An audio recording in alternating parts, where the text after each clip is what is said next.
Well, we're a few miles outside of Delta, Utah, and we're on our way on US 50, the loneliest road in America, and we're driving out to the western desert, which is along the Utah-Nevada border.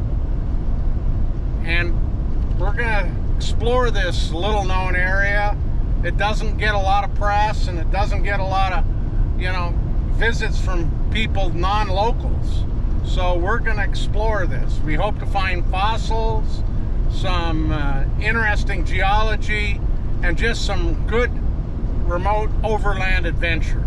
So why don't you join us and come along. Oh, and don't forget, press that subscribe button. It really does help.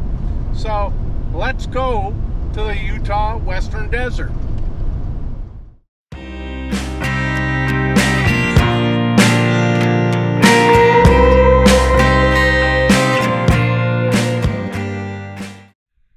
Well, here we are on the Tule Lake Hardpan, which is just a little bit south of US 50. And you can see here, it's just an old dry lake bed. There's some people camped way on the far edge. And it's a beautiful area.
Well, here we are at camp, and took a walk up the road. My hip's hurting a little bit, so I didn't walk too far. It's a beautiful camp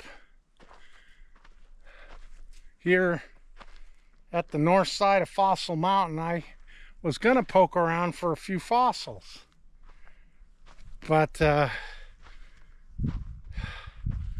met a gentleman up there. He's stuck bad.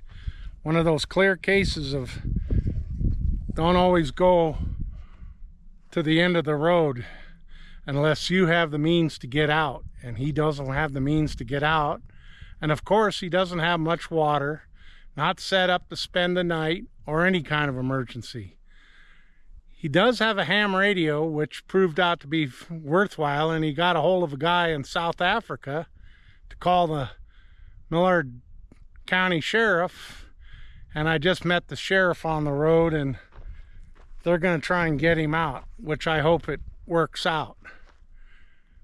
But I didn't find any fossils, and he said he found a few way up by his truck, but like I said, my hip was hurting, and so I didn't go out.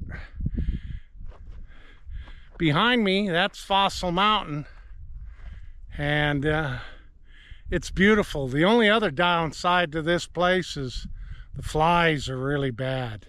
You got three kinds. You got the big black ones, you got a little one, and then you got these little itty bitty teeny things that are just swarming, and they're driving the dogs and me nuts, where you can't really sit outside because you're getting continuously buzzed in your ears or in your hair or whatever. So yeah, that kind of messed it up, but it's a beautiful sight. And boy, I'd say it's one of those $1 million sites. So, well, I'll let you guys take a look.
Marcum Canyon is just a spectacular place.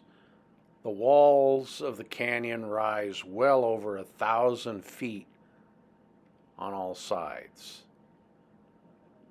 Just simply spectacular. And here's where you'll find where Robert Stinson, a hermit of Marcum Canyon, lived for over 20 years. It's a simple place where he lived day to day in this simple one-room cabin. He manufactured a rock wall and then hollowed out this cleft in the canyon wall and spent his life here. Imagine the view that Robert had, which I can only suppose was from his bedroom window. Again, a very simple place for where a hermit would live.